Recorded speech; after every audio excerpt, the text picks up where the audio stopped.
Greetings from Ukraine. As you can see, we're here together as a family right now. Of course, we're missing Daniel because he's the one taking the video.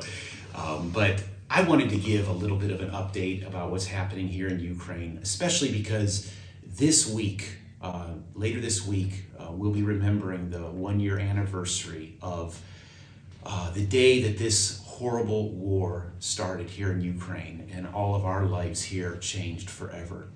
And there's a lot of concern, there's a lot of fear here about what could happen this week. Missile attacks, the violence in the east in Donbass, into the south of us, in the Zaporozhia region where we live here, is still continuing every day with hundreds and hundreds of casualties. And Bakhmut, the city of Bakhmut, is almost ready to be overrun by the Russians.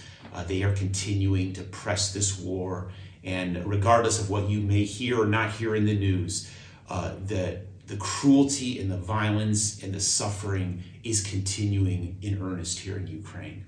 And as I talk to Ukrainian soldiers, as we pray for them, as we're in daily contact with them, they share about how ammunition is running low, weapons are running low. There's just a desperation. And these people are fighting for their survival. They're fighting for their freedom. And we're continuing to pray for them. We're continuing to support the ones who have resettled into Zaporozhia here where we live. Oksana organized a beautiful Valentine's banquet for couples last week, and she just did a wonderful job of creating an atmosphere where they could find some hope and some joy in the midst of this war, in the midst of this suffering. And we continue to visit churches. We continue to support the soldiers in my work as a chaplain.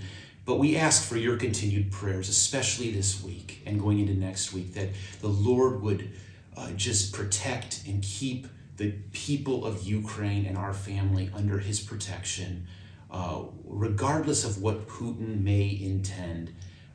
We know God is sovereign.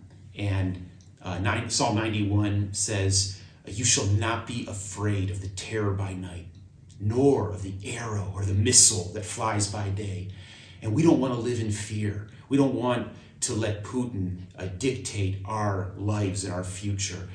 We are hoping and trusting in God and believing him for that miracle that we and you have been praying for so long. So we want to sing a little song just as we think about this 1-year anniversary of what has changed so much here in Ukraine. There's a song, an anthem that was written long before the Soviet Union, many, many years ago. And this song has become an anthem. It's an old folk Ukrainian song that's become an anthem of liberty and hope and the dreams of the Ukrainians for peace in their land.